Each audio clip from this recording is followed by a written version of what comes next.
Thank you, everyone. Very good morning.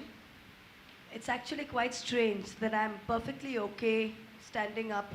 I was an MLA before I became an MP, and I was perfectly okay addressing political rallies with 10, 20,000 people. I'm perfectly okay being in the assembly. I was perfectly okay being in parliament.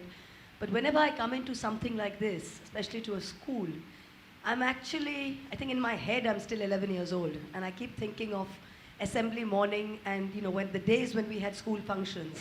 And we were all asked to polish our shoes and make sure our white socks were just the right length and everyone should have behaved. And we had the check and we were sitting quietly and nothing goes wrong. So I'm actually feeling exceedingly nervous. So when I go in and speak to students or in a situation like this, I feel like I'm quite unworthy of it and I feel quite nervous. So you'll have to bear with me. But it's absolutely wonderful to be here. It's a fabulous. It takes me back to my school days. I went to a school very much like this. And I knew all the three hymns that were there. So that was, I think, along with Anant, I scored quite well on that one. But it's wonderful to see you all and the girls and boys together. I went to all-girls school. So seeing you all together, very disciplined, very clean, fabulous, school buildings and grounds and everything. So congratulations. Mine wasn't half as good. And so let me start. When Mrs. Koshi sent me the topic and she said the low road less traveled, I mean, obviously everyone thinks of the Robert Frost poem, which is The Road Not Taken. And Frost used to go walking with this friend of his who was also a poet. And this friend, whichever way they walked, would come back and say, maybe we should have taken the other way. Maybe that would have been better. So the choice is always, do you take a road where you can see a bend in it, or do you take a road which you don't know what it's about? That's always the choice. I'm going to be quite honest and tell you a few things. When you're in school, and when I was in school, I really fit the straight and narrow path. I used to always study academically. There was my sister and I. I was always, my parents never had to tell me to study. I was always very keen. If I came second instead of coming first, I'd go into a complete depression and cry and howl and do all of these things. So I was very committed. And I was always what, unfortunately, in slang was termed a smartass. So that's what I was always in school, and I was always the person who knew the answer and would study, would put the hand up, tried to ace every exam, blah, blah, blah. And I did that, and I won, like Anant was saying here, that when 11 and 12, Mrs. Mathew gave him a scholarship. So I too, after class 12, wanted to go to the US to study, and I applied to all the US colleges. In those days, we had to give our SAT, and we could apply to, I think, 10 colleges, 8 or 10. So I applied, and at the end of it, I got into Princeton, and I got into Mount Holyoke.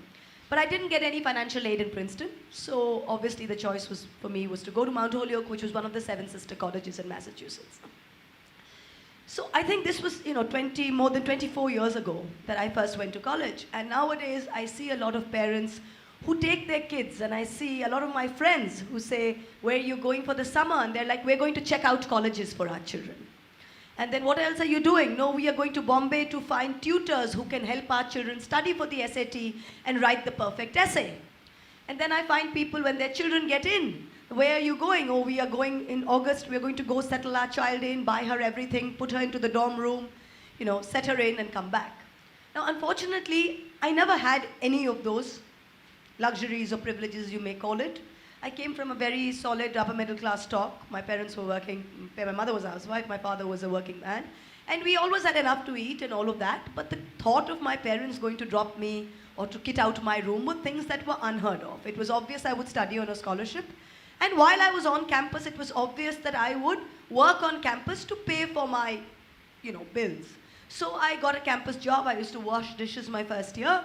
And then after that, as you graduate, first year, everyone washes dishes in the US. So when you get to second year, you try and get better jobs. And then I became a TA because I was good at math. I became a teaching assistant in the math department. And then I remember when you wash dishes, you got $4.75 an hour. But when you graduated to teaching, you got $5.50. So that was fine. And then, you did your internship. So even in college, I think I was a good student. I was very keen. I wanted to study. I was doing economics and math. And I graduated, and then, of course, for economics and math, if you're in an East Coast liberal arts college, the choice was, for all of us, investment banking. It was the glamorous thing to do. All the big investment banks, all the bulge brackets bank, Goldman Sachs, in those days, Bear Stearns, JP Morgan, Morgan Stanley, Merrill Lynch, they all came to campus and they held interviews and they would hire us. So for me, I had a roommate who was going to take a year off and travel in Africa and then go to film school. Now for me, the option of going to film school or traveling for a year or taking a gap year simply was not an option. Because I had college loans and I knew that I had to get a job and pay that back. It was pretty clear that I would not have the option of doing that. So I think till college, till I graduated from college and went to work, I really didn't have a choice to take the road less traveled. Do you get what I mean? I never had the option. I took the straight and narrow path because for me at that point in life, I didn't have a lot of options. I had to go to school, I had to do well, I had to win a scholarship, I had to study hard, I had to get good grades and graduate from Mount Holyoke, I had to get a job at a good investment bank that paid me a good salary so I could pay back my loan. So till then, I never had the option, like a lot of kids have nowadays, of going to summer school in Switzerland and figuring out what they want to do. Or in class 10 or 11, take lots of classes and figure out what they had to do. I didn't have those choices of even thinking about taking the road less traveled. I always took the straight and narrow because that was the way it was. And a lot of people in our generation took that. So I have no regrets. I think that gave me a discipline, and I think it taught me to really keep my head down and do what I needed to do. And then I entered JP Morgan as an analyst investment bank. And there was a class of 123. So I think in my life, everything was a learning process. And this is something I hope some of you will think about, is when you're in school, by the time you get to class 12, like you have your head girl here, she's head girl, she's well respected. I was also a prefect. You think you're smart, you think you can rule the world. Then you go into college, and then you find, if you go to a good college, everyone there is either a prefect or a head girl from somewhere or the other, right? So you start feeling stupid all over again. Then you take 4 years to study hard, and by the time you graduate, you're at the top of your class, you feel like, I'm really smart. Like I graduated Summa, I was really smart. Then you go to JP Morgan, and there are 123 people in your analyst class who are superstars from every school, every college, all over the world. So then again, you feel like an idiot. So every 3 to 4 years in your life, it's about thinking that I'm surrounded by people smarter than me. And I think that is a very important learning process in life. There is no point in being a big fish in a small pond. You must always, always, always struggle to be a small fish in a big pond. Because that's when you push yourself and bring out the best. So there were a lot of people who could go and work with a different bank. I chose to work with JP Morgan. It was tough. I mean, we spent the first 3 years, I remember the first year I never came back to India because we pulled all-nighters. You're on a big deal, you're on a big M&A deal, and you are working, literally I didn't take a weekend off my first year. I worked all the time. There were days I didn't do laundry for 2 weeks. I'd go out and buy a new white shirt because I had no clothes because there was no time to do laundry. And it wasn't just me, it was all of us who went through that kind of ritual. And I think that taught us something. I remember my first boss, after I graduated from Mount Holyoke and I was really smart, I got into JP Morgan. My first boss was a man called Paul Gibbs. And he said, can you go print this paper out for me? And I said, I've just had a $100,000 education. I've graduated Summa. What is he, stupid? What is he asking me to print a piece of paper out? I printed a piece of paper out and brought it to him. And he folded it in half. And he said, it's not aligned. Right? He said, it's not aligned in the middle. It was an Excel sheet with numbers on it. So he says, when you print out something, you must always have that alignment. So I went through 3 years at JP Morgan at the analyst training program, where one thing you learn is attention to detail. No matter how menial the task, we had all graduated top of our class, been to top universities, graduated mathematics, economics, but whether it was photocopying, whether it was making a PowerPoint presentation, whether it was doing the most menial tasks, you didn't say no. You just learned everything. And I think that's something that all of us in our life need to do. When we were kids, and I don't know how many of you do this anymore, we used to have black shoes and PT shoes. So the day there was PT, my sister and I still remember we used to get that white paint. You remember the white paint? So we'd sit the night before and we'd paint our kids' shoes with that and then put it out to dry and go. I don't think people do that anymore.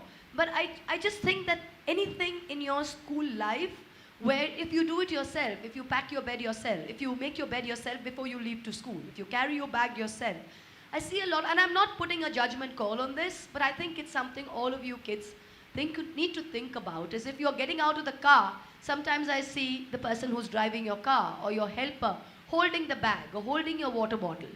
You must always learn to do your own work, because when that makes it that much easier. Like I went from living the high life in investment banking to becoming an MLA from the Bangladesh border, where I didn't have a toilet and I didn't have drinking water. But I adjusted simply because in our childhood, we weren't used to luxuries and you could learn everything. So whatever it is, I know parents nowadays, as all of us, we want to give our children the best, and sometimes, parents give all of you the best. But in that, if you are going to ever take the road less traveled, you must always, during your childhood, during these formative years, try and do everything possible and try and learn everything possible. Whether it's making your own bed, whether it's making your own food, whether it's making your own Maggie, whether it's making all of those things. You must be able to, like I said, bathe yourself, feed yourself, and live without your parents by the time you're 14. It's very, very important. These are life skills that you must learn. It's exceedingly important. So I finished and graduated from, I went to work for JP Morgan, I worked in New York and London and a lot of other offices, and I was happy. I went back for my 10th reunion to my college, to Mount Holyoke, and most of us who had been in banking by then were senior vice presidents, about to become managing directors.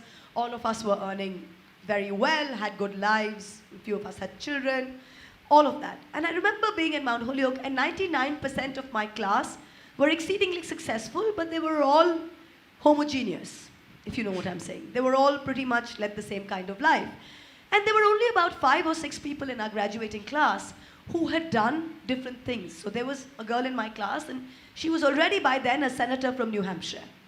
There was another girl who was a Pulitzer Prize-winning journalist, and she had been reporting on the war in Afghanistan.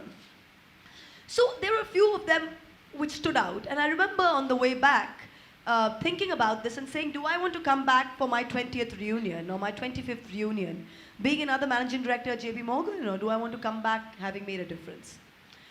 So that's when I had the aha moment, and that's when I had been working for 10 or 11 years, I had got some element of financial security, and I had the option of taking the road less traveled. Till then, to be honest, I had never had the option of taking the road less traveled. So that's when I had the option of taking the road less traveled, and then I took a decision. I was 30 years old, and I said, you know what, I'm not going to talk about it anymore. I'm going to go back, and I want to do grassroots politics in India. And I literally knew nobody. I knew nobody. And they say in politics that you need to have money, you need to have muscle, you need to have all of those things in Indian politics. Everyone said, Mahua, there are sharks out there. They'll eat you up. It's dirty. It's corrupt. You don't know anyone. Your father's not an MP. It's impossible. But that's what I want to tell you. Nothing is impossible. I am living proof that nothing is impossible. If you want to do something, just do it. And never have a plan B. I know this is probably very bad advice, and after I leave, your teachers are going to tell you this is terrible advice. Always have a plan B, always have a plan C. Give the UPSC, then give your state services, then give something else. But for me, when I wanted to do something, a lot of people said, don't quit your job. Take a sabbatical for a year, go back and try politics and come back. And I knew in my head, if I didn't quit my job, and I always had that background of a well-paying, secure thing back in London, I would never give it my all in politics. I would never. So I knew I had to quit my job. I knew I had to come to do politics where I had nothing to go back to. And that's when I would struggle and I would claw my way through it. So that's what worked for me. So I think not having a plan B gives you the strength always to take the road less traveled. It's exactly like you were saying. It says, you want to be the city that stands on the hill. You do want to be the city that stands on the hill because everyone can see you. And I was very clear that I wanted to get there. But when something is built on a hill, it's always more difficult to build. So when I came back and I wanted to join politics, I went to the Congress and joined the Youth Congress and joined a very basic grassroots program in Bengal, which was doing booth organization work. So it was basically going village to village. The lowest, you all have done civics. You must have civics. Don't you have civics? You have civics? So in civics, when you go to vote, and I think none of you vote, but when your parents do, they'll go to the nearby school, which is a polling booth. So a polling booth is the smallest, is the sort of lowest structure. So every village has 1 or 2 polling booths. So what we would do in the Youth Congress was go booth to booth and popularize the government schemes. So there are loads and loads of government schemes out there, but most people don't know about it because our people are illiterate. They get scared when they've got to fill out forms. So even though there's money available, there's services available, but simply because people don't know and they don't have people assisting them in telling them about these schemes and helping them do it, they lose out on it. So our work literally was to go booth to booth. There are 80,000 booths in Bengal, and do it. So I started doing that, and it was very hard work, but I persevered. And then after a year, I joined the Trinamool Congress, which was obviously an offshoot of the Congress because the Congress party didn't have very much left in Bengal. And I worked there, and I got a ticket to run from the Trinamool Congress as a member of the Legislative Assembly in Bengal. Now the seat I got was it's called Karimpur, and you can go and Google it. It's the very last seat in Bengal on the Bangladesh border. It's got Bangladesh, Kushtia on one side and India on the other, and the border fencing project. So India has about 4,500 kilometers of border with Bangladesh. Now most of the border has been fenced, but a lot of it has still not been fenced because it's a riverine border. So since it's a riverine border, there's a problem setting up a fence. So my area has 122 kilometers of unfenced border. So you have a little rivulet running through, you Bangladesh on the other. Now that obviously comes with its own share of problems. I was the first non-left MLA to win the seat in 46 years. And it was a tough seat because it was, it's a border seat, you have arms smuggling, you have cattle smuggling, you have a lot of things that normally an urban constituency or South Delhi or North Delhi will not have. But it was fine. It was a real learning process. I did that for 5 years. And then I ran for parliament and came to parliament this time. So I think it's been a wonderful journey. It's been a very tough journey. But I think there are a couple of things that I think that people ask me that, you came from being in banking and then you came to politics. How do you adjust? And I say one thing. I said, in my head, I am not too attached to things around me. So like I said, in our childhood, we didn't grow up with a lot of things that we became attached to. We didn't think that an air conditioner was important to go to sleep in. I didn't go to sleep in, we didn't go to school in air-conditioned buses. We didn't even have, I think there was load shedding. There used to be power cuts in Calcutta all the time when we were growing up. So most of our classrooms were without fans. But now I feel really hot, but in those days, obviously, it didn't bother us. So I think the fact that we never gave a lot of importance to material comforts makes it that much easier when you're traversing the road less traveled because you don't think about all these things. If you start thinking about, oh my God, I need to go to a nice place, I need to go have a nice meal now, and I need to go and do this, I need to go and do that, then it becomes that much difficult. But the most important thing is, it's all in your own head. If you in your own head are okay with where you are, then you're okay. For me, it doesn't matter if I'm here, or tomorrow I'll be in Nadia in the constituency, or day after that I could be in England. It doesn't make a difference. You are who you are no matter what. And we must all strive to be global citizens. So wherever we are, we must be ourselves. We can't change ourselves depending on what the sort of circumstances demand of us. That's very, very important. A lot of people ask me that what is common between investment banking and politics. And I always say there are 3 things that are common, I think, between any successful career, any successful. So if you want to be the top 1% of lawyers, you want to be the top 1% in doctors, you want to be the top 1% in politicians, the most important thing is discipline. You have to be disciplined. You have to, like for example, I went through a long period of time when I wasn't elected. Now when you're not elected and you're doing organization work, it takes a lot of discipline to wake up in the morning because you're not seeing the goal immediately. You're not seeing the ticket. You're not seeing a winning ticket. You're not seeing parliament in front of you. But to get up in the morning and to just go and do your work, go do village to village for 12 hours a day requires that discipline. And that's very important. So whatever you set your mind to do, you must have discipline. The second thing is tenacity, is don't give up. For me, I think the only reason I succeeded in politics in spite of so many ups and downs over the last 10 years was because I didn't give up. There are times when the first ticket Mamata Banerjee gave me was from a different constituency, Jalangi. I did take the ticket and everyone said, Mahua, if you refuse Mamata Banerjee's ticket, your political life is over. But I stuck it out and I kept working and I got the ticket ultimately from my own district, which I won. So tenacity is very important, don't give up. Even if you're not on the reserve bench, even if you're not playing or you're not on the reserve bench, at least if you're bringing in the drinks trolley, make sure you're on the field. Do not leave the field. So being tenacious is very important. And the third thing is you have to be hardworking. There is nothing which is an antidote to hard work. There is no alternative. I have seen very, very smart people in my life. When I entered Mount Holyoke, I had people who were much smarter than I was, and you would think that they'd do very well in life. I see them today, I can't even find where they were, because they didn't have a good work ethic.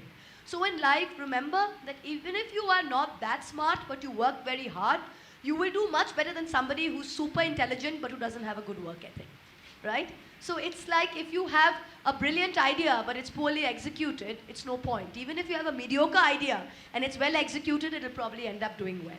So discipline, tenacity, and hard work. There is nothing more than hard work. If you stick it out, that's where you get your results. So I know all of you are quite impressionable. You're what, class 8 to 12?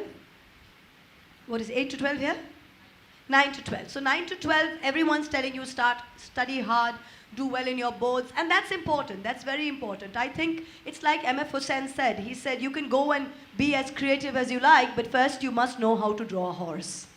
So, you can go and do whatever you want later, but you must have a solid foundation. You must, and just because I see a lot of children, and there's nothing wrong with it, who say we want to go and do a BBA. Oh, I want to study. You want to specialize very early. I had a very general education. I did a liberal arts education where I took classes in biology, in art history, in Urdu, in all of those things while at Mount Holyoke. And I think the best education is a well-rounded education. In investment banking, today you could be on a deal in oil and gas. You could be working for Saudi Aramco. Tomorrow you could be, selling consumer products, Procter & Gamble, Gillette. So the ability to switch and to learn new things is very important. So your knowledge base must be as wide as possible. So I say, please take advantage of everything that is on offer today. Have a basic idea of physics, have a basic idea of chemistry, have a basic idea of biology, have a basic idea of everything till class 12. And only after that decide what it is that you really want to do. You don't need to study, do a BBA, and I went to investment banking and I did fairly well. But I was economics and mathematics. I'd never looked at a balance sheet in my life before I went to investment banking. But balance sheets are bookkeeping. It's accounting. You can learn it in 2 days. I would hire at Oxford and Cambridge. I would come here and I would hire at the IIMs in India. And the problem with hiring the IIM boys were I would look at resumes and they were IIT, IIM, and I would not hire them. I would put them aside and I would hire people who had Hindu IIM or St. Stephen's IIM, simply because a person who's done history honors or done economics honors and then gone to an IIM will have a better rounded view of the world and will make a better manager than somebody who's gone in and specialized in tech or in sciences at a very early age, because they tend to think inside a box. And the people I think do best in life is people who think outside the box. So what I want to tell you is, even if you're interested in the sciences, make sure that you also have some interest in the arts, right? And another thing I want to tell you all, that this is our country. A lot of young people, when I ask them about politics, they say, we're not interested in politics, as though it's like a badge of honor, right? You're only not interested in politics because nothing that is affecting you today is you're living in a world of privilege. Your own rights have never been taken away. You've never known hunger. You've never known poverty. Your parents have never been persecuted. Because of all those reasons, you can afford to say that I don't care about politics. Everywhere in the world where people are dispossessed, where privilege has been taken away, you cannot help but be interested in politics. Politics is not a dirty word. Politics is knowing what is happening in the organizational structure of our country and where we want to take it. Now, it's not about being BJP or being Congress or being Trinamool. That's not what it's about. Everyone can use one platform to do. But it's very important that you stay abreast of current affairs. You must know what's happening in your country. You must read the newspaper every single day. We lived in Assam in a tea garden when we were growing up, and we got the newspaper every 3 days. You would get the newspaper from Calcutta every 3 days. And one of the things my mother would make me do was to sit and read the newspaper aloud. We had the Assam Tribune, I remember. So that's something you must get in the habit of doing, is read the newspaper every day, know what's happening in the country, know what's happening in every state. It can only widen your knowledge, and then when you decide to take any road less traveled, you will have all the tools to succeed. you will have all the tools to succeed. The worst thing you can do is that you think you're going on a path and tomorrow something happens in your life when you're thrown off that path and you do not have the tools and you do not have the weapons to go and do something else. You must always have that in you, inside you, and you must have that courage to do that. And you know, there's a wonderful couplet by the poet Faiz Ahmed Faiz, and he says, वो लोग बड़े खुशकिस्मत थे, वो लोग बड़े खुशकिस्मत थे, जो काम से आशिकी करते थे, जो काम से आशिकी करते थे. Do you get what I'm saying? There are a lot of people who are very fortunate, who love what they do. या इश्क को काम समझते थे, or think that being in love is actually work, right? It says हम जीते जी मसरूफ रहे, कुछ इश्क किया, कुछ काम किया, right? So while I was very busy during my life, I loved a little and I worked a little. So I think it's very important to love what you do, to be in love and work, but to do a bit of both. That's very important. I think this is a couplet that I carry with me.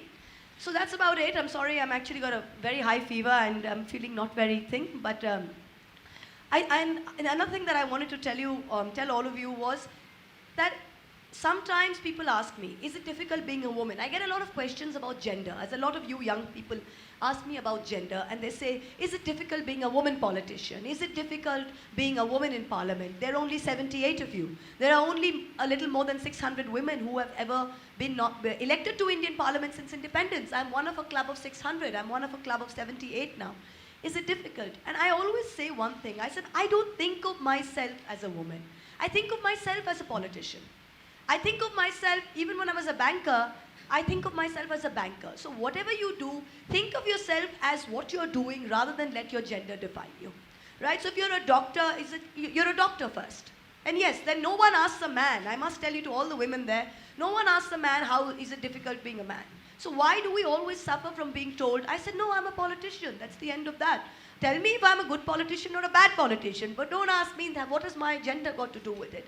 So that is something I think young girls, in order to level the field, you must get to a point where in your own head, you're so far beyond this boy-girl thing that no one even dares to ask you.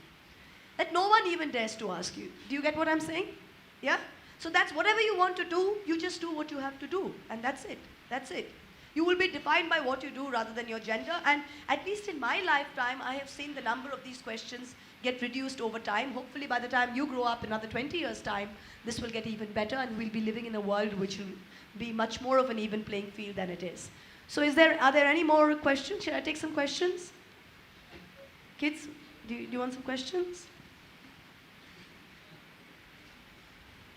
So ma'am, I will be moderating today's question session with you. That's a great speech, by the way. Sorry for not mentioning that before. So if there are any questions, the children can approach the mic. Yeah, just put your hand up and we'll take them. Don't tell me there are no questions, guys. Come on. Prefects and boys and girls in uniforms don't get to ask questions. Who are the other ones? Don't give me prepared questions. Just tell me what you think. So ma'am, I just read the questions. There are 3 interconnected questions. So they're just going to ask it together and can answer in just one culminated answer. Sure. Okay? Good morning, ma'am. You started your political career with Youth Congress and switched to TMC in 2010. What was the reason for this change in political affiliation? There was actually no great reason. The Congress in Bengal had really, everyone had gone to Mamata Banerjee by then. So I was going to work at the booth level and there were very few Congress workers left at the booth level. So when I was doing rural work, I would go to villages and you wouldn't even find 10 Congress boys. So for me, it was purely as a sort of a platform to keep continuing to do my work. And in Bengal, there is no Congress. Mamata took the Congress and she took everyone with it. So it was, you know, it wasn't some great ideological thing that I went to. It was just pure necessity. Good morning, ma'am. Recently, the Karnataka government fell as many MLAs deflected from... Did your mother write this question, or your father write this question, or did you write this? I wrote this. You wrote it. Okay, then put the book down and tell me yourself. Yes. So, since they defected from Congress to BJP, so what is the difference, or like what does it mean to be in a party, and how is it different when you defect as an elected representative and as just a member of the party? Okay, so there's something known as an anti-defection law in our country, which doesn't work very well, unfortunately. I think the law does need to be repealed. It's a very toothless law. So the anti-defection law basically says if you've got elected on a certain ticket, so if I've got elected on a Trinamool ticket, or if Kumaraswamy in Karnataka has got elected on a JDS ticket, after I've got elected and I'm already an MLA or an MP, I can't just switch to another party, okay? I can't switch. I have to take 2/3 of the party with me. There has to be a merger only then. Otherwise, I stand disqualified. Because you see, if people have voted you in, if people have voted you, what is your name? Sara. So Sara, suppose you're standing on a BJP ticket from Safdarjung. People have voted you. A month later, you decide you don't want to be with BJP, you want to get. Actually, you are betraying the mandate of the people. People have voted you as a BJP representative. And if you go somewhere else, you are betraying the mandate of the people. It's not fair. Yeah? If 2/3 of your party goes, then that's different. So that's the anti-defection law. But in India, the anti-defection law is applied very loosely. So you'll see a lot of this horse trading goes on. For example, in Karnataka, what happened was the BJP on its own had 105, and the JDS and the Congress together had 117 together, right? So they were in coalition. But over time, the one party or other does horse trading in our country, which is basically offer MLAs money to switch over, you switch over, there's going to be a trust vote, and then you vote with us, and then we'll form the government. But in this case, what's happened is the speaker has actually disqualified these 17 MLAs. So if there's a by-election now, these 17 MLAs for the rest of the term cannot contest again. So their reason for going over has actually not been proven. But with these 17 going, the Congress and the JDS have gone down to 100 and something. And the BJP have 105. So the new BJP government will be formed. So you see, this is what happens. Anti-defection law came into our country to prevent elected representatives from betraying the mandate of the people, that if people have elected you on a certain ticket, you should, in morality, in law, serve out the 5 years of your term on that ticket and with that party. And that's supposed to, there are laws to prevent you, but very often in India, the speaker doesn't disqualify you, ruling parties put pressure, and the situation continues, and governments fall as a result of this. So, we need to actually strengthen the anti-defection law in this country. Is that clear? Okay. Good morning, ma'am. So in today's time, do you think being a parliamentarian is a search for or a way to power and money? Or do you think it's a commitment to the belief that the representatives were elected upon? I wish it was a way to power and money. I could do with a lot more power and a lot more money, I can tell you. Right? Definitely do with a lot more money. The amount they pay us. Anyway, but it is what you make of it. You can be a councillor. I have seen councillors and corporators and panchayat pradhans who didn't have houses, who were on cycles, and 5 years later they've got pakka houses with marble and are roaming around in, as we call in Bengal, char chakka gadis, right? And you've seen parliamentarians here, every 5 years when they declare their assets, they start off with 70 lakhs, and after a 15-year thing, have an asset declaration of, 200 crores. So it is what you make of it. There are honest people everywhere, there are dishonest people everywhere. But I think thankfully in this country, there are still enough people. It is, like I said, it is what you make of it. It's always what you make of it. If you want to be corrupt and you want to use it for what it is, that's also there. But I think, like I said, I'm living proof that it's possible to do without bending the rules. It's possible to do without being corrupt. It's possible to do, and there are a lot of us in there. So it's very possible to do what you do, because I couldn't wake up every morning. There's no amount of money. I had a job that paid me more than enough to buy what I wanted, to take care of my parents, to live a good life. So for me, the opportunity cost of doing this was very high. So there's, doing this for money made no sense for me, and I couldn't wake up every morning and do what I do. If you're there working 12 hours a day in the conditions that we work in, there's no amount of money that can make up for it. Honestly, you couldn't do it. So I think there are enough of us, and that's why this country runs. And not just, I would say, not just politicians, it's actually bureaucrats. There are a lot of very, very good bureaucrats in the country on whom this country runs. And we must remember that, because I've seen a lot of times that you have a minister who's completely inadequate. For getting elected in this country, there is no bar to educational qualifications. People elect somebody who's passed class 4. People elect people who passed class 8. And whereas you have an IAS officer who's a very smart person, and you see the minister can't understand the files, but the IAS officer is doing all the work. So I think that the bureaucracy in our country also plays a very large part in getting work done. So the answer to your question is that yes, there are people who do it for power and money, as there are people who do it for power and money everywhere. But there are enough people who do it because they need to do it, otherwise this country would have never progressed. Thank you, Okay. Anything else? Good morning, ma'am. There has been much discussion on two famous articles of the Indian Penal Code. You put your book away and say, I don't want anything which your mother father has written for you. You say it from your own mind. That is Article 499 and 500. It is believed that it contradicts the freedom of speech and expression. And What is the Article 499 the 500? defamation law, Okay, which makes defamation a criminal and civil offense. right. So, and it obliterates journalistic freedom. So, what are your views on this law? Well, I've just filed a criminal defamation against Z News, and freedom of speech and expression, as everywhere else, is not a license to lie and destroy people's careers. You must understand this. I'm all for speech and expression, but unfortunately, media and journalistic standards in our country have fallen to an abysmal low. And I have absolutely no hesitation in saying this. I've said this before on record.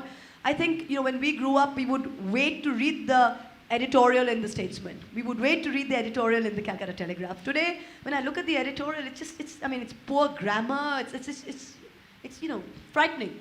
It's frightening. So when you have media ownership, there are all the 5 big media houses of this company are owned by one man. So when you have media ownership that is concentrated and you have strange links to government, then there is always a hidden agenda. So I think 498, 500 make very good sense in a world where there is true journalistic freedom and true journalistic ethics. In a world where there are hidden agendas and people are using journalists to bring down governments or to malign people's reputations, then I think there has to be some recourse to law. But of course, for example, I gave my speech, my maiden speech, and I used a poster which was in the Holocaust Museum, which talked of 14 different signs of fascism, right? I used 7 signs from it. I said in my speech, these are the 7 signs that I think are applicable to India, and I elaborated on each one of them. Sudhir Chaudhary or some news anchor from Z, I don't even watch Hindi channels because I'm not a Hindi speaker, my constituency is not a Hindi speaker, but there's a channel called Z which ran a primetime show, a 7-minute show, which said that Mahua Moitra has stolen her speech from an article by so-and-so in the US. Right now, what is it to me? I had Rajnath Singh, the Home Minister of India, come to me in the Parliament lobby and tell me, "Aapne bada acha bola, par wo to thoda gadbad ho gaya na, aapne wahan se liya tha." So people are believing that. I don't have the reach to reach all these people who are watching the Z program. So what is my recourse? Do I keep quiet and expect it to go and expect lakhs and millions of people in this world, even if 5% of them believe Mahua Moitra stole her speech? That's not something I want. So what do? I have to file criminal defamation. What else do I do? So sometimes I don't believe it as something that we need to do all the time, but given the lack of journalistic ethics in our country, given the great, I would say, sort of intertwining of a section of the government and media, sometimes there's no option left. Anything else? Good morning, ma'am. My question is What is the time, madam? So, ma'am, I'm a student of class 12 and I have studied political science for 2 years. Lovely. So, as much I have read in political science about the ideas and the policies introduced by our government, so my question is only that rises in my mind is in spite of having good policies and ideas from our great leaders, why does politics always get influenced by some powerful or influential social groups? As in what? As in ma'am, we have great policies introduced by our leaders in our country, but still, for example, for the peasants and for the who works on the lands or the farms, we have policies for them, but still they get influenced because of the rich landowners and many other things. But that's our country. It's a very complicated answer. There's no easy answer. We are a country, our own history makes our country. We've always been a country that has liked to be divided, like I always said. People say India is this great thing where everybody is one and everyone thinks alike. And it's not. India is one of the most racist countries in the world, right? Everyone who's fairer hates somebody who's darker. This is the truth. This is the truth. We must accept it. This is our country and I love my country, but this is also true.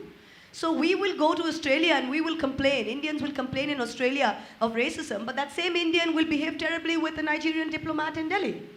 This is the truth. So, this is the pecking order. So when you talk about social groups or things like that, we have always grown up.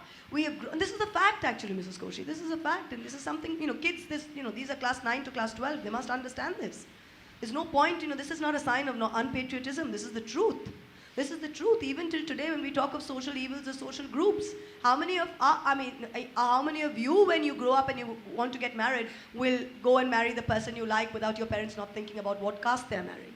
So even when you think of some things like that we can't even stop in our own families because of the whole social cultural history of India. So when you obviously go into villages, then things like that do happen. But I do think that in India now, what's happening is the distribution mechanism is getting a lot better. So we are not relying on landlords or relying on anyone else to give out government policies. Our reach through the SDOs, through the district magistrate, through the subdivision officers, through the block development officers is getting better and better. And I think that, government policies we are trying to do last mile distribution and last mile connectivity, and it is improving. So it's not where we want it to be, but it is improving. But that's anything else? Good morning, ma'am. Yeah. Ma'am, in your iconic maiden speech in the parliament, you had spoken about 7 points, 7 signs which prove that India's constitution is under threat and the core values on which this country was formed are under threat. Yeah. So one of the points which you spoke on was government's unimaginable control and subjugation of mass media. Right. So, ma'am, in today's world, and as you and I both know that the present government is actually increasing its control over various media platforms.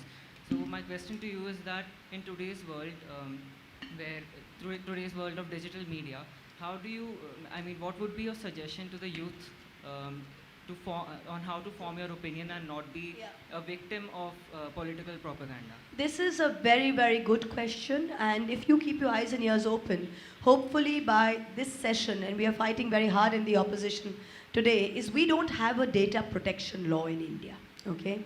So we have nothing to protect your data. Tomorrow, my mother's got Facebook, or you guys have, say, TikTok. So when you're opening an account, they ask you for this permission. They ask you for, if you've noticed, if you go to Google and you want to buy say you want to buy Levi's jeans, and you type in Levi's jeans. If you go to your Facebook, you'll see an ad there for Levi's jeans. Have you all noticed this? Yeah? So how is it linked? They're obviously tracking what you're doing, consumer behavior. Now there is no, for example, my mother, she's on Facebook because she wants to do video calling with her grandchildren. Most of our parents are now on Facebook and all of these. My mother has no idea on what she should take yes to, what she should take no to, what she should share. She's on it for us. So most of our country who are on social media are users, but they're not really literate users. So because of that, we don't have data protection laws. For example, now WhatsApp, we have TikTok, all of these people are where you can just forward the most dangerous propaganda fake videos. I think this election, the biggest thing the worst thing about this election was it was fought on fake news. It was fought on propaganda. It was, you could take, for example, there were so many of these videos. They use a killing which happened in Bangladesh in 2002 and they changed it and they say it's Bengal 2018. And people see that and they forward it and there's a riot. So there is actually no law which enables us right now to take action against this kind of intermediary behavior, because WhatsApp, Facebook, that they're all hiding under the fact that we are intermediaries. We are not putting up content. Somebody else is using us to put up content. But you can't absolve yourself. For example, if some thief is stolen something and he comes to your house to take shelter, then you are also equally responsible in that. It's called aiding and abetting a crime. So if that applies in the Indian Penal Code for aiding and abetting a crime, then for social media, one cannot hide under this intermediary garb. So we are fighting very hard to bring in this data protection law. And I will tell you something very, very seriously. All you kids are on Facebook. The fake news that is out there is incredible. You will not even know. There are some websites called Alt News and a few other fact-checking websites that do it. So whatever you read it with a pinch of salt. And make sure whatever you read, when you do your research, do primary research. So if you are getting something from somewhere, get it from example, don't do a Google search, go to the actual site to get it. So always do primary research rather than get somebody who's written about 5 things. It might be quicker, but I would say stick to primary research sources, and before you write anything, fact check it 5 times. So that's what I would tell people. Is that okay? Thank you very much, ma'am. You're very welcome. Those were great answers. Thank you very much. I can see your principal. Was I a little too candid, Mrs. Koshi? Was that because, I always think that I try to treat kids, I think at this age, are all little mini adults anyway. So they all know and think. So it's been really wonderful being here. And wish you all the very best of luck. And good luck with everything. Have a wonderful time. And I hope I will come back again sometime soon to see you all. Thank you.